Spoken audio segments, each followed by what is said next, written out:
Beberapa jenis barang ilegal hasil penindakan sepanjang tahun ini dimusnahkan kantor Bea dan Cukai Palembang.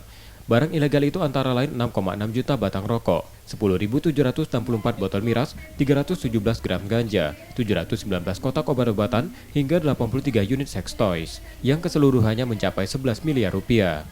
Kantor Bea dan Cukai Palembang memperkirakan potensi kerugian negara dari barang ilegal tersebut sebesar 21 miliar rupiah jika lolos edar.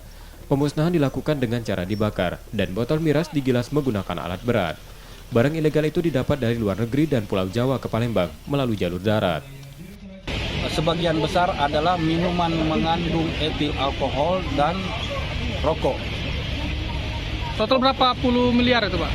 Kalau disampaikan di sini, nanti mungkin jelasnya nanti ada rilis yang kita sampaikan secara resmi ke Bapak tadi yang saya bacakan. Nanti bisa dikutip. Jadi kalau kita lihat di sini, estimasi nilai barang sebesar 11 miliar. Sedangkan nilai perpajakan yang belum terbayar, jadi kan harus membayar tujuan perpajakannya itu sebesar 21 miliar rupiah.